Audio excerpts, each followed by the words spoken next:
어서오세요. 괴담 들려주는 낚시꾼 괴담록 괴담집사입니다. 단페님들은 어떠세요? 전 사실 귀신이라는 존재가 사람이 죽은 영혼이라는 생각은 하지 않거든요. 귀신이라는 존재가 있다는 건 인정하는데 그게 사람이 죽어서 그 혼이 떠돌아다닌다고는 생각하지 않는다는 거죠. 죽은 사람을 데려간다는 저승사자가 그렇게 많은 실수를 했을 것 같지도 않고, 사실 그렇잖아요. 죽어서 갈 곳에 가지 못하고 떠든다고 하면 너무 안타깝고 불쌍하잖아요. 괴담록을 하다 보니까 이제 영적인 존재들이 무섭게 느껴지지 않고 왠지 안쓰럽게 느껴지기 시작한 것 같아요.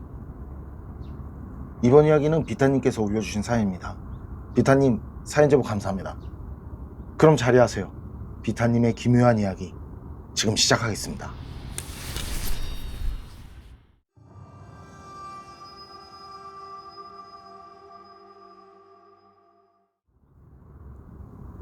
자, 그럼 이야기를 어디서부터 시작해야 할까? 이 얘기는 이모에게 직접 들은 얘기고요. 그리고 아직까지도 현재 진행형이라고 그래요. 서울 외곽시에 위치한 요양원. 당시 이모는 그 요양원에서 요양보호사로 일하고 있었어요. 요양원은 임종 직전에 어르신들이라든지 몸이 불편하셔서 보살핌이 필요한 어르신들이 계시는 곳인데요.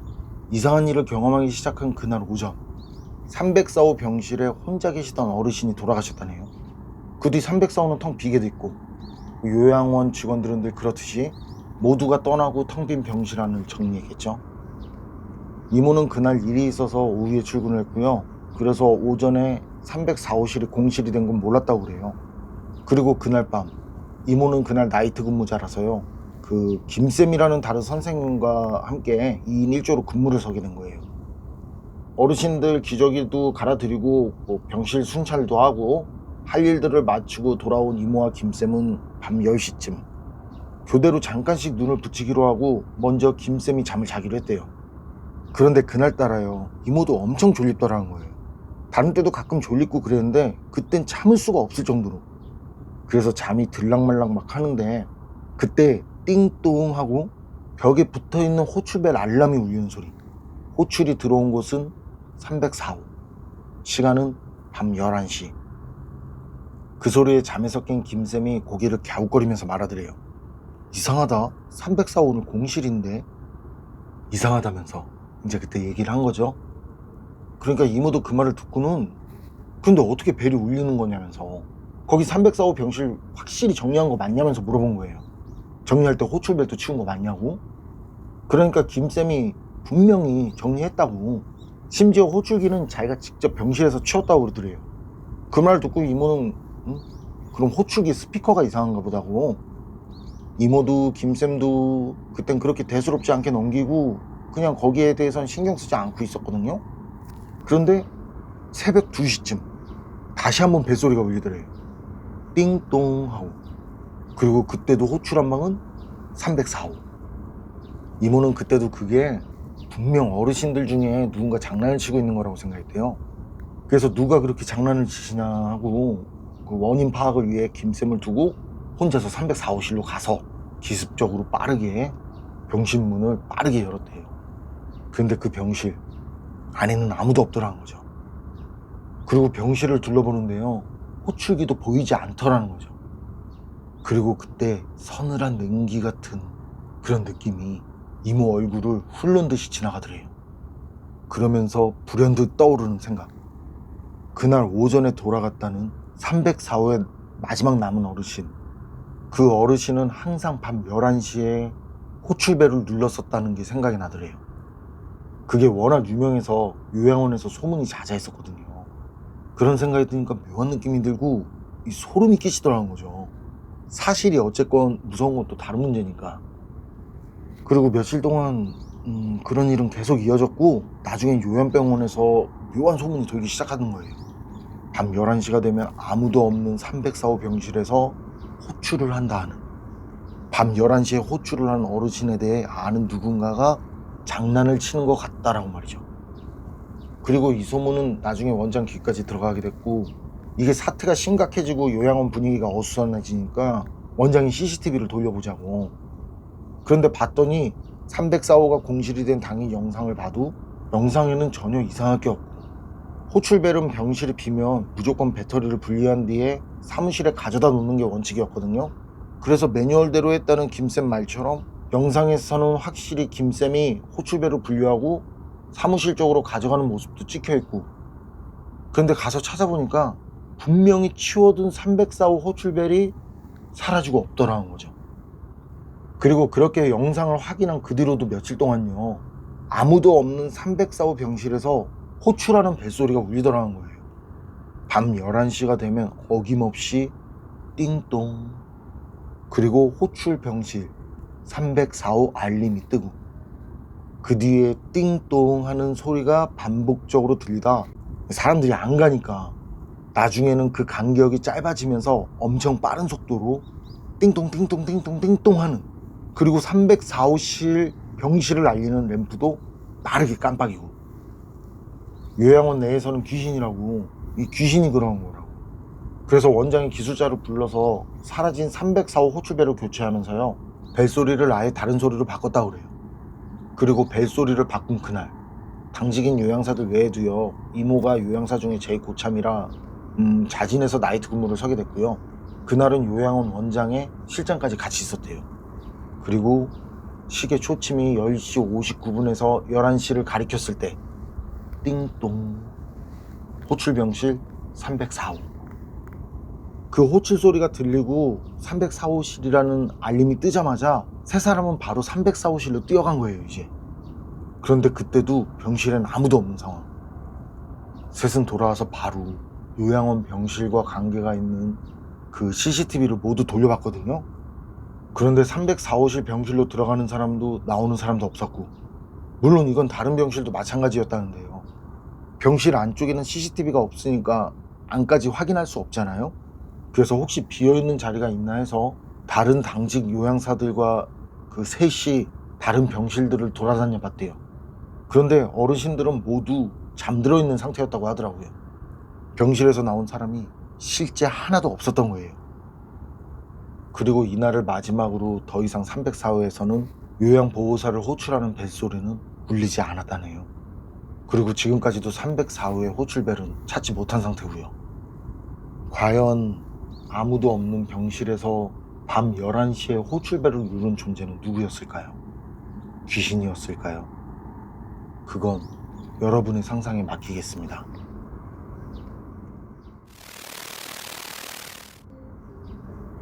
비타님이 올려주신 사연은 여기까지인데요. 병실의 호출벨. 제가 병원에 입원해 있을 때 기억은 호출벨이 침대 위에 붙어있던 걸로 기억하는데, 이게 탈착식인 건가요? 이건 뭐 다 다를 수 있는 부분이니까. 그건 그렇고, 호출벨 벨소리를 바꿨는데 바꾸기 전 벨소리가 들려왔다? 이건 사람이 한 것 같단 말이죠. 호출벨을 다른 소리로 바꿨다는 것까지는 알지 못하고 그날 눌렀다가, 그래서 다음날 그 호출벨이 바뀌었다는 걸 알고 더 이상 누르지 않은 거. 왜 귀신처럼 딱 맞춘다는 말이 있잖아요. 귀신이라면 틀릴 리가 없었을 텐데. 농담이고요. 참 신기하네요. 어째 이런 일이 생길 수 있을까요? 정말 밤 11시에 호출하던 그 존재, 괴담 채팅방에 사연을 올린 제보자의 말처럼 귀신이었던 걸까요? 저도 여러분 상상에 맡기겠습니다.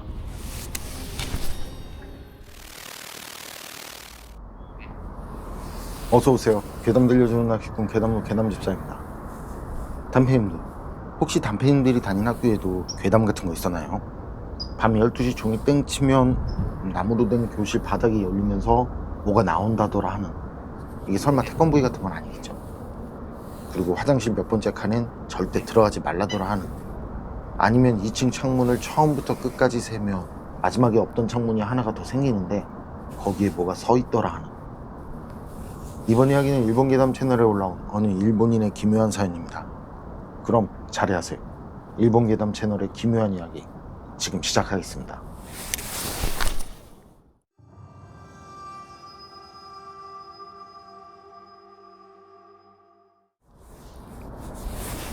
자, 그럼 이야기를 어디서부터 시작해야 할까? 제가 졸업한 고등학교는 양아치 비율도 높고 성적이 좋지 않은 아이들 집합소 같은 곳이라고 소문난 학교였어요. 그렇게까지 말할 필요가라고 생각할 수도 있겠지만 어쨌든 그건 부정할 수 없는 사실이고 지역은 물론 일본 전역에서도 유명한 그런 학교였다는 거죠. 그 학교를 다닌다고 한다는 건 자연스럽게 창피하다고 생각이 드는 학교. 이건 그런 모교에서 있었던 무서운 이야기가 되겠고요. 그 학교에는 어느 학교에나 있다는 그 7대 불가사의 같은 건 없었는데요. 대신 실제 있었던 사고와 관련된 이야기가 하나 있었어요. 제가 졸업반일 때 교내에서 학생이 사망한 사건이 있었거든요. 다시 말씀드리지만 이건 실제 있었던 일이에요. 지금은 그 사망 사고가 있던 현장은 없어지고 거기가 테니스 코트로 변해 있지만 제가 학교를 다니던 시절 그곳에는 체육관이 있었는데요. 사망한 학생은 그 체육관 안에 있는 창고에서 스스로 안타까운 선택을 했고 다음날 발견됐다고 하더라고요. 그리고 유서 같은 건 없었던 모양이고 여러 가지 소문도 돌았고요. 그런 사건과 관련된 소문이야 대부분 그렇듯이 죽은 이유에서부터 시작해서 나중에는 귀신 소동으로까지 번졌어요. 그래서 체육관 출입이 금지까지 되는 그런 상황까지 가게 된 거죠. 그리고 학교 학생들은 이제 학교 이미지에 충실하게 말 안 듣는 인간들이 많기 때문에 장난삼아 밤에 학교로 담력 시험을 즐기러 오는 그런 놈들이 끊이질 않았고요. 그런 놈들 때문에 학교 측은 이게 상당히 곤란스러운 문제가 됐고 결국에는 할 수 없이 선생들이 돌아가면서 야간 경비를 서기 시작했었어요. 당연하겠지만 선생들은 귀찮게 됐다면서 선생들은 선생 나름대로 신경이 예민해진 거예요. 이제 낮에는 말할 것도 없고 밤까지 괴롭히는 학생들의 만행에 시달리고 게다가 사망사고가 생긴 장소를 지켜보고 있어야 한다는 것까지 누구라고 말할 것도 없이 그건 학교 선생이면 모두 피하고 싶었을 거예요. 그렇게 예민해질 대로 예민해진 선생들은 순서대로 경비를 서기 시작. 체육관이 보이는 별도의 교실에 틀어박혀서 체육관에서 빛이 새어나오지 않나 지켜보다가 빛이 보이면 체육관으로 가는 거죠. 그리고 그렇게 가면 예상대로 학생들이 있었고 그렇게 잡힌 학생들은 바로 귀가 조치가 되는 뭐 이런 일의 반복인 거죠. 근데 잡힌 놈도 계속 오고 뭐 새로운 놈도 계속 오고 그런 일이 마치 다람쥐 쳇바퀴 도는 것 같았다는 거.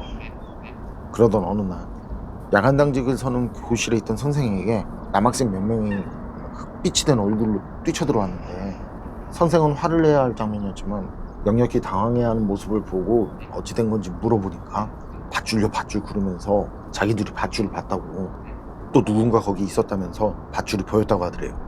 그러면서 얼른 같이 가자고 큰일 났다고. 그러니까 어때요? 당직 근무 중이던 선생은 서둘러서 체육관 열쇠를 들고 체육관으로 학생들과 함께 달려간 거예요. 그리고 체육관에 도착한 뒤에 창문으로 안을 살펴봤는데 체육관 안에는 아무것도 보이지 않더라는 거죠. 그래서 선생은 좀 더 확실하게 확인을 하려고 열쇠로 문을 열고 안으로 들어간 뒤에 달려서 사망사고 현장인 창고로 가서 문을 열었거든요. 그런데 창고 안에도 아무 이상도 없고 아무도 없고 그때 킥킥거리면서 좀 전에 달려온 애들이 웃는 그 웃음소리 그리고 달려오면서 웃음을 찾느라 혼났다는 녀석들 안에 들어와 보고 싶었다면서 고마워요 선생님 이러면서 면전에서 놀리듯 비웃는 녀석들 그 모습에 선생 경로에서는 이런 늦은 밤에 장난도 모자라서 선생을 조롱하냐면서 게다가 여학생까지 데리고 와서 말이지 부모들은 니들이 그러는 거 알고 있냐면서 무슨 일이라도 생기면 너네들 어쩌려고 그러냐면서 그런 상황이라면 누구라도 화가 났을 거예요. 그래서 진짜 엄청 화가 나서 다그쳤거든요. 근데 녀석들이 사과는 하지 않고 오히려 뭐라고 그랬냐고 하더라는 거죠. 그래서 선생은 지금 태도가 뭐냐면서 이제 놀리는 것도 부족해서 대드는 거냐면서 그런 놈들이니 이런 짓을 하겠지 하면서 완전 꼭지가 돌아버려서 터지기 일보 직전이었는데 그런 상황에서 녀석들이 아니라고 그런 게 아니라고 사과드린다고 진심으로 속여서 죄송하다고 그런데 좀 전에 선생님이 뭐라고 하셨냐고 그러더래요. 그래서 뭔 말을 물어보는 거냐고 그러니까 녀석들이 방금 여학생을 데리고 뭐 어쩌고 저쩌고라고 했지 않냐면서 자기들은 여학생을 데려오지 않았다는 말을 하더라는 거죠. 그래서 선생이 그럼 옆에 있는 애는 뭐냐고 그러고 그 말에 녀석들이 선생이 손가락으로 가리키는 쪽을 보니까요 그곳엔 목에 밧줄을 건 그 여학생이 서 있더래요.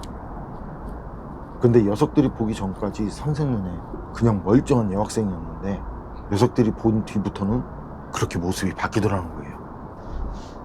어쨌든 그렇게 모두 그 여학생을 본 동시에 선생도 녀석들도 비명을 지르면서 말이죠 체육관 출구 쪽으로 누가 먼저랄 것도 없이 달렸고, 밖으로 나오자마자 선생이 얼른 열쇠로 체육관을 잠갔다죠.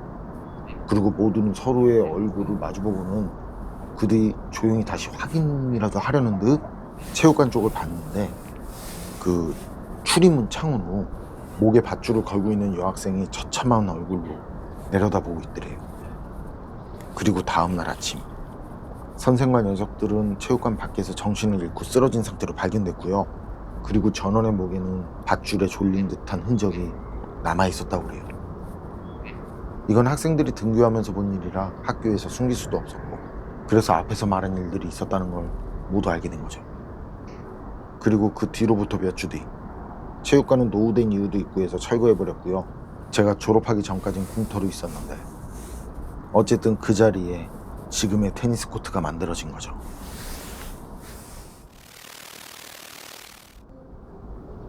일본 괴담 채널에 올라온 이야기는 여기까지인데요. 가볍게 듣고 즐기는 괴담이라고 생각하면 그저 그런 내용이겠는데, 이게 제가 좀 비슷한 사연을 알거든요. 거긴 전수학교라고 그러죠. 전수학교였고 그 학교 체육관에서 비슷한 일이 생겼어요. 체육관에서 다른 학교 여학생이 안타까운 선택을 한, 그리고 그 뒤에 돈 소문이 그 체육관에서 학생이 우는 소리가 들린다고, 그리고 무슨 일인지 당직을 섰던 선생이 병원에 입원한 뒤 그 뒤로는 소식을 알 수 없게 됐다고. 저도 제가 다닌 학교가 아니라서 자세히는 모르고 그냥 친구가 해준 말이 기억나는데, 그땐 그냥 스쳐 지나가듯이 그저 그렇게 듣고 말았거든요. 그런데 이번 사연을 보니까 기억나네요. 그때 들린다는 소리가 여자 울음소리였다는 것도 말이죠.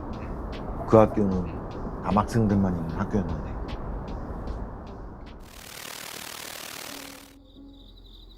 어서오세요. 괴담 들려주는 낚시꾼 괴담록 괴담집사입니다. 담배님들, 택시 괴담 많이 들어보셨을 거예요. 그만큼 식상한 내용들도 많고. 그래서 택시 괴담 관련해서는 좀 신중하게 선택을 하는데, 이번 택시 괴담 전혀 식상하지 않더라고요. 눈을 감았다 떴다 하는 생선처럼 싱싱한 이야기였어요. 그래서 들고 왔습니다. 이번 이야기는 비타님께서 보내주신 사연입니다. 비타님, 사연 제보 감사합니다. 그럼 비타님의 기묘한 경험담, 괴담집사의 시점으로 떨어보겠습니다.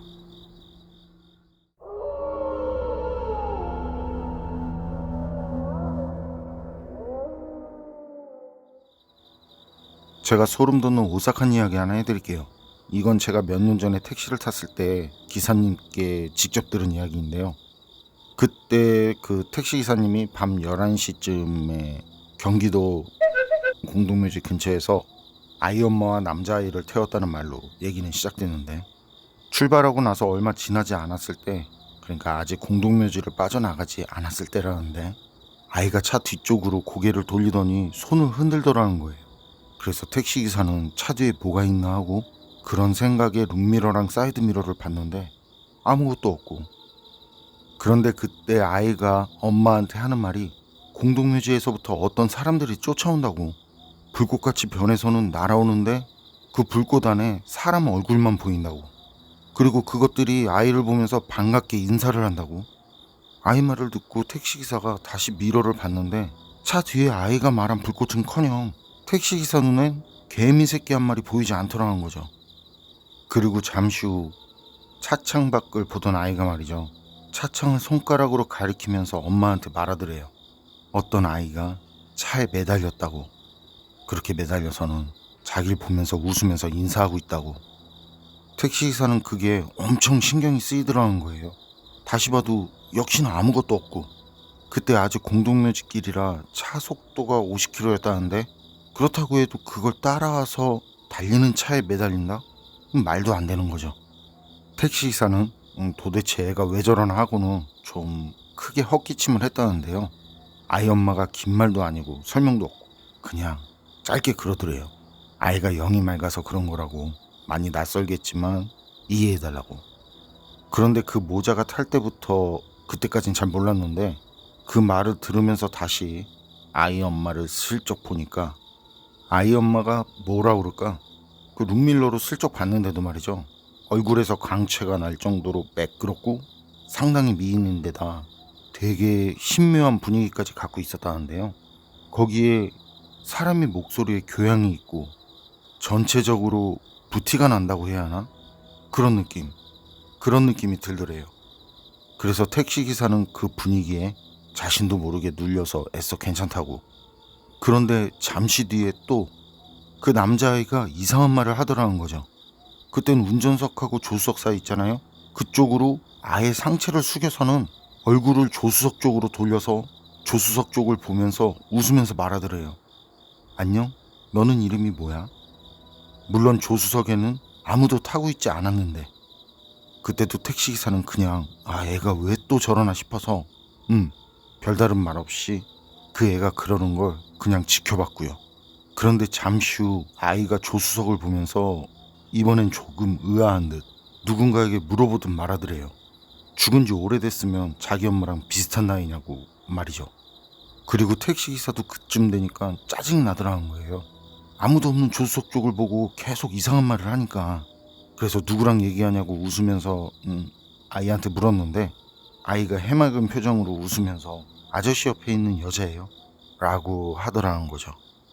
택시기사는 이때쯤에 그냥 내려 미친 것들하고는 길가에 차를 세우고 쫓아내고 싶었다는데요.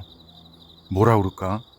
아이 엄마의 신비한 분위기와 알 수 없는 카리스마에 눌려서는 차마 그런 말은 하지 못하고요. 속으로 혀를 차면서 아이가 안 됐다고, 아이가 실성한 것 같은데 아이 엄마가 불쌍하다고 그런 생각을 했다더라고요. 그러자 잠시 후 아이가 엄마한테 귓속말을 했는데 그 소리가 조금 커서 택시기사 귀에도 그 말이 들렸다는데요. 그때 아이가 엄마에게 한 말은 엄마, 실성한 게 뭐야? 였다는 거. 그러자 아이 엄마는 아이의 무릎을 살짝 움켜쥐고는 손가락을 자신의 입에 가져다 대고 쉿. 택시기사는 이때 정말 혼이 나가는 줄 알았다고 하더라고요. 그때 아이가 엄마한테 한 말 머릿속으로만 생각한 거였으니까요. 그런데 그 실성이라는 말을 아이가 그대로 말하니까 너무 당황스럽고 뭔가 싶어서 겁도 나고, 게다가 그때가 목적지까지는 아직 거리가 꽤 남은 상황이었다는 거죠.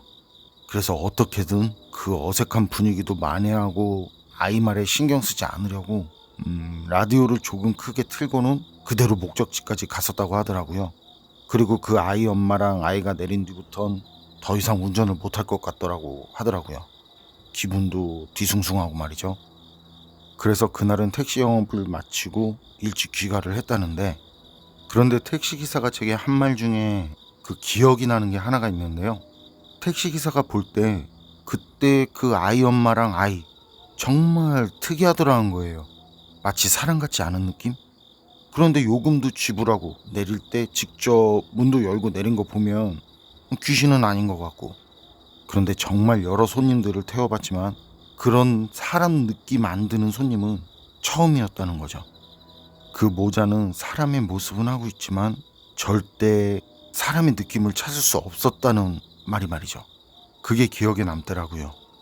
이건 제가 택시 탔을 때 택시기사님이 직접 들려주신 이야기고요. 하필 그때 공동묘지 그 주변을 지나가고 있어서 더 무서웠습니다. 다시 한번 말씀드리지만 이 이야기는 실화입니다. 비타님 사연은 여기까지인데요. 귀신을 태운 택시기사 이야기는 많잖아요.